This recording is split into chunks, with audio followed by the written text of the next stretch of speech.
ท่านผู้ชมในระยะการหันเปลี่ยนและพัฒนาตัวเมืองให้มีความทันสมัยถนนแห่งบุญหรือเขตเซ็นเตอร์พอยต์สีหอมในนครหลวงเวียงจันทร์ได้กลายเป็นโครงการตัวแบบที่น่าสนใจ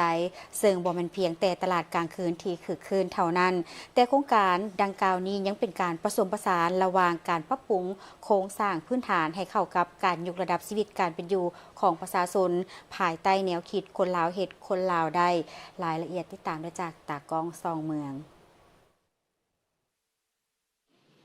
หลักๆแล้วก็คือมีความตั้งใจสูงและมีเจตนาสูงในการที่ว่าอยากให้ตลาดเราเป็นตลาดที่ดีที่สุดนั่นแหละบรรยากาศที่เต็มไปด้วยแสงสีและความคึกคืนนี้คือภาพลักษณ์ใหม่ของถนนแห่งบุญสีหอมจุดนัดพบแห่งใหม่ใจกลางนครหลวงเวียงจันทร์ที่กำลังได้รับความนิยมอย่างสูงทั้งจากคนภายในและนักท่องเที่ยวต่างประเทศโครงการนี้บ่ได้เกิดขึ้นเพียงเพื่อเป็นบ่อนขายเครื่องเท่านั้นแต่เป็นยุทธศาสตร์การจัดระเบียบเมืองที่เปลี่ยนพื้นที่ทางยางให้กลายเป็นถนนคนเดินหรือ Walking Street จุดประสงค์ของเราก็คือท่านนางดาวเวียงพผลไซผู้บริหารตลาดกล่าวว่าหัวใจสำคัญของการเปลี่ยนแปลงคือการปรับปรุงโครงสร้างพื้นฐานอย่างเต็มรูปแบบภายใต้การเชื่อมโยงกับโครงการขนส่งสาธารณะหรือ BRT เขตสีหอมได้รับการปรับปรุงผิวจราจรขยายทางยางให้กว้างขึ้นเพื่อความปลอดภัยของคนเดินทางพร้อมทั้งวางระบบระบายน้ำใหม่เพื่อแก้ไขปัญหาน้ำท่วมขังนอกจากนั้นการติดตั้งไฟส่องสว่างที่ทันสมัยยังช่วยยกระดับความปลอดภัยและความสวยงามในยามค่ำคืนให้มีเสน่ห์หลายขึ้นตามแผนของพวกเราแล้วก็จุดประสงค์ของพวกเราก็คือต้องการอยากให้ตลาดนี้เป็นตลาดที่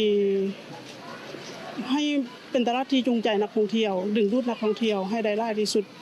อยากให้เป็นตลาดที่เน้นทางเอกลักษณ์ทางด้านวัฒนธรรมลาวเพราะว่าบริษัทของพวกเราส่งเสริมให้แม่ค้าสาวขายของคนลาวแต่ละคนได้มีสินค้าได้มีแบรนด์เป็นสติกเกอร์ของเขาเจ้าเองเนาะอันที่1อันที่2แม่นเฮามาอยู่จุดนี้ก็คือเฮาฮักในจุดนี้เนาะมีความภูมิใจแล้วก็ได้อยู่กับแม่ค้าที่ว่าเห็นเขาเจ้ามีรายได้เป็นกอบเป็นกำเป็นรูปธรรมนะเนาะเฮาก็ดีใจเรื่องอาหารล่ะอาหารนี้ตามความต้องการของเฮาผู้บริหารโครงการเนาะอยากให้เป็นอาหารลาวส่วนหลายอยากให้เป็นอาหารลาวส่วนหลายแล้วก็อยากให้เป็นอาหารที่ซี่ไม้ซี่มือของคนลาวเน้นทางด้านความสะอาดแล้วก็ความ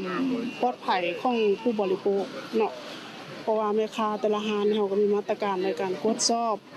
สมมุติว่าคืออาหารที่ว่าเลือกขายหรือขายผ่านมาเนี่ยเฮาก็บ่อนุญาตให้ขายเนาะเพราะว่าเฮาจะเน้นเรื่องการบริการลูกค้าให้ดีที่สุดอันนี้คือหัวใจหลักของบริษัทในการปกป้องลูกค้าเนาะสิ่งที่เฮ็ดให้ถนนแห่งบุญแตกต่างจากตลาดทั่วไปคือระเบียบการคุ้มครองที่เข้มงวดทั้งโครงการได้วางมาตรฐานเพื่อความยืนยงมุ่งมั่นที่จะสนองอาหารที่มีคุณภาพสูงและปลอดภัยสำหรับผู้บริโภคโดยมีมาตรการตรวจสอบที่เข้มงวดเพื่อรับประกันว่าอาหารทุกชนิดที่วางขายนั้นถูกต้องตามมาตรฐานถ้าพบเห็นอาหารที่บ่ได้มาตรฐานหรือมีความเสี่ยงต่อสุขภาพจะบ่อนุญาตให้นำมาขายอย่างเด็ดขาดห้ามการใช้เตาถ่านเพื่อลดมลพิษควันไฟห้ามปล่อยน้ำเสียลงคลองระบายน้ำสาธารณะและมีการจัดการเก็บเมี่ยงขี้เหงื่อแบบวันต่อวันพิเศษแม้จะส่งเสริมการนำไส้ป้ายภาษาลาวและสุกยู่ให้ผู้ประกอบการสร้างแบรนด์สินค้าของคนลาวเองห้อยส่วนห้อยเว้าเรื่องสิ่งแวดล้อมนี่แม่นพวกเราจะพยายามให้ได้ 95% เนาะตามแผนเลยอันนี้แม่นฝากไปถึงการนำภาครัฐแล้วก็ทุกภาคส่วนอยากให้เห็นว่าบ่อนนี้เป็นบ่อนจุดนัดพบแล้วก็จุดซื้อขายที่ดีที่สุดแล้วก็สร้างรายรับเป็นรูปธรรมให้กับแม่ค้าหลายครัวเรือนเติบเนาะเอาเป็นว่าอยู่นี่แม่น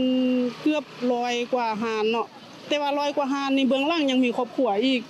หลายคนต้องได้พึ่งชีวิตการเป็นอยู่5กินอยู่นี่เฮ็ดให้ชีวิตเขาเจ้าดีขึ้นเพราะฉะนั้นก็ต้องได้ฝากถึงการนำภาครัฐเนาะ เบิ่งตามความเหมาะสมให้พวกเฮาเนาะ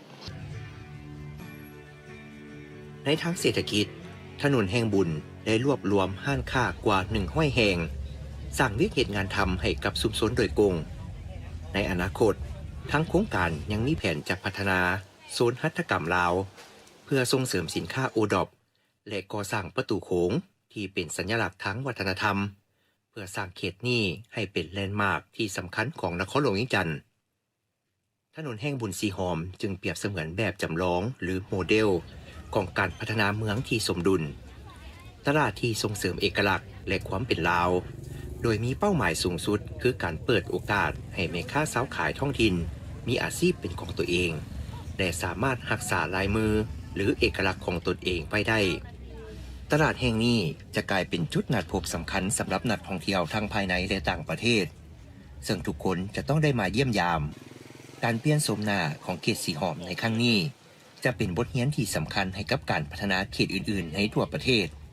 สำหรับค่ำคืนนี้ถ้าท่านใดยังบ่มีจุดนัดพบถนนแห่งบุญอาจเป็นคำตอบที่ดีที่สุดของท่าน